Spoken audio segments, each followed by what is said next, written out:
And now to this week's classic, The Night of the Hunter.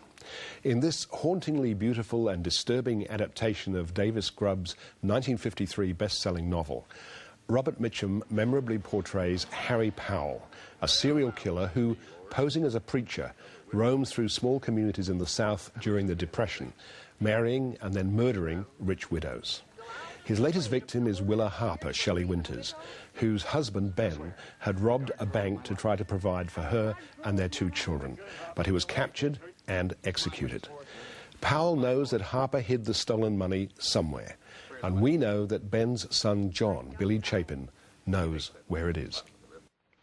You and me will go on down to the parlor, Pearl.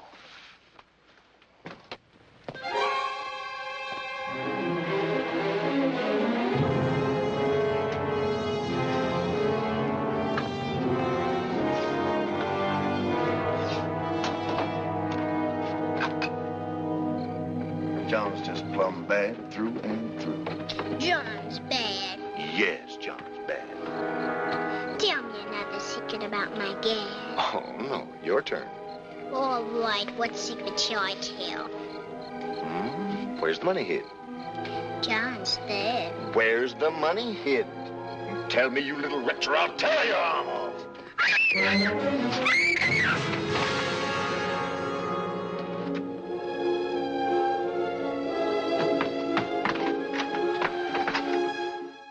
The Night of the Hunter was the only film directed by the great British actor Charles Laughton, who, with cameraman Stanley Cortez, modelled his look on the silent films of D.W. Griffith, which is why he cast Griffith's favourite leading lady, Lillian Gish, in the key role of Rachel Cooper, the saintly widow who offers shelter to orphaned runaways.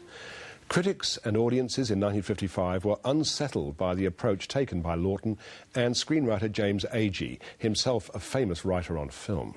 The fact that the film starts off as a portrait of a serial killer, though with a macabre sense of humour, and then switches into a kind of nightmare fairy tale as the children flee from the knife-wielding Powell down a river watched by the animals who live on its banks.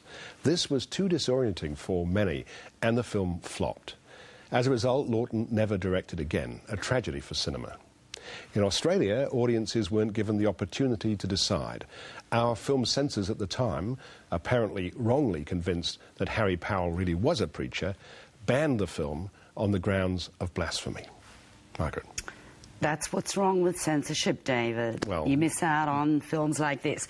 And you've got to admit that this is a strange film. Oh, it is a very strange film. But it's fascinating in its strangeness. And the more you get into it, the more mysterious and fascinating it becomes. Because I think it's got a very strange attitude towards sexuality. You know, the Mitchum's character is you know, sort of like carrying on about women who wear scent and frills. Well, he's insane. I mean...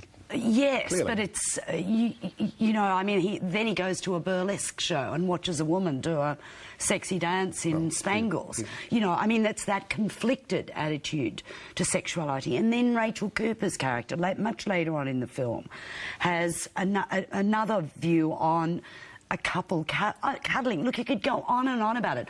I love the fact that, you know, you see the children going up the stepladder into the barn, the top of the barn where they're hiding, and in the foreground are cows' udders.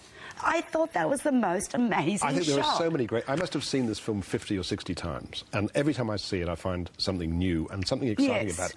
It is an extraordinary film on so many levels. The look of it is amazing. Incidentally, on one of the American DVDs now, there's 2.5 hours of outtakes, which is just fascinating to look at. The other thing I love about it is the music. The music made up of many hymns, including Leaning on the Everlasting Arms, which was the song that the Coen brothers used in True Grit. What a fellowship, what a joy divine, leaning on the everlasting arms. What a blessedness, what a peace is mine, leaning on the everlasting arms. Leaning on Jesus, leaning on Jesus, say safe and secure from all alarms. Lean on Jesus, lean on Jesus, leaning on the everlasting arms. Oh, it's so fascinating. That was The Night of the Hunter, and next week we'll be looking at all that jazz. And I